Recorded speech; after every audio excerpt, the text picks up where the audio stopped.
शेर जंगल के राजा होते हैं, मगर अगर कोई शेर कमजोर हो तो।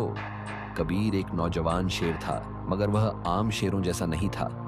न उसकी दहाड़ गरजदार थी, न वह तेज भाग सकता था, और न ही उसमें वो ताकत थी जो बाकी शेरों में होती थी। जंगल के दूसरे शेर उसका मजाक उड़ाते और कहते, तुम कमजोर हो, एक राजा को ताकतवर होना चाहिए, न कि कमजोर और डरपोक। ये शब्द कबीर को चुभते, मगर वह कुछ नहीं कहता।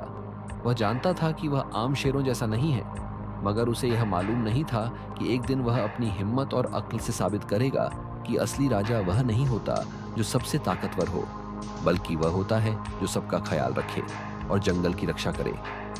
जंगल में हर जानवर का एक स्थान था। ताकतवर शेर जंगल पर राज करते, हाथी अपनी विशालता से सबको प्रभावित करते, हिरण अपनी फुर्ती से बच निकलते, और बंदर अपनी चालाकी से दूसरों को चकमा देते। मगर कबीर किसी भी चीज में सबसे बेहतर नहीं था। जब दूसरे शेर शिकार के लिए दौड़ते तो कबीर पीछे रह जाता। जब वे दहाड़ते तो उसकी दहाड़ कमजोर लगती।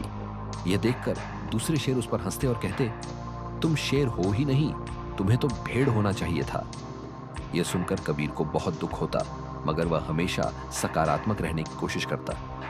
उसे मालूम था कि शायद वह ताकतवर नहीं, मगर उसके अंदर कुछ खास है, बस उसे अभी तक वह नहीं मिला था। एक दिन जंगल में कुछ अजीब होने लगा।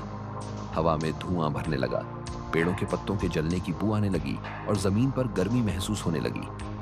अचानक दूर कहीं से शोर उठा, आग लग गई, आग लग गई। सभी जानवर डर गए, वे इधर उधर भागने लगे। पक्षी चिल्लाते हुए उड़ने लगे और हिरण तेजी से दौड़ने लगे।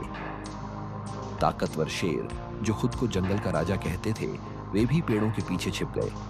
मगर कबीर ने पेड़ों के बीच खड़े होकर एक चीज देखी जो बाकी जानवरों ने नहीं देखी थी। आग जंगल के उस हिस्से में फैल रही थी जहां पानी की एक छोटी नदी थी। अगर पानी को सही तरीके से इस्तेमाल किया जाता तो आग को रोका जा सकता था। हम सबको मिलकर काम करना होगा, कबीर ने ऊंची आवाज में कहा। मगर दूसरे जानवर डर गए थे। उन्होंने कहा, यह मुमकिन नहीं, यह आग बहुत खतरनाक है। कबीर ने अपनी अक्ल लगाई और बोला, अगर हम सब मिलकर काम करें तो हम जंगल को बचा सकते हैं। कोई एक जानवर यह काम नहीं कर सकता, मगर अगर हम सब मिलकर कोशिश करें तो कुछ भी संभव है। अब सारे जानवर उसकी तरफ देखने लगे, हाथी, बंदर, पक्षी, हिरण और यहां तक कि दूसरे शेर भी। मगर हम इसे कैसे करेंगे? बंदर ने पूछा। कबीर ने एक योजना बनाई।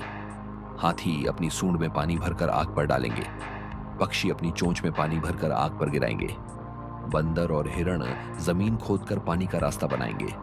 सभी जानवर मिलकर आग के रास्ते में रुकावट खड़ी करेंगे ताकि वह और न फैले।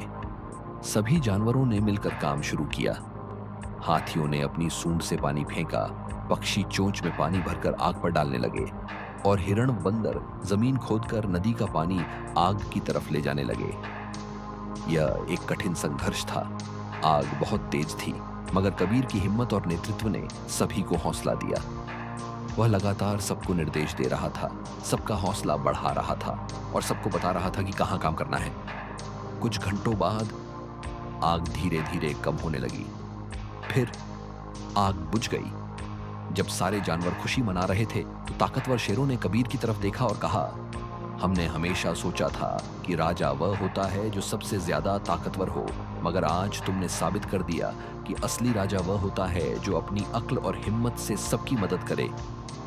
सारे जानवर जोर जोर से चिल्लाने लगे, हमारा नया राजा कबीर, कबीर, कबीर। कबीर मुस्कुरा दिया। वह जान गया था कि ताकत सिर्फ शरीर में नहीं, बल्कि अक्ल, हिम्मत और अच्छे दिल में भी होती है।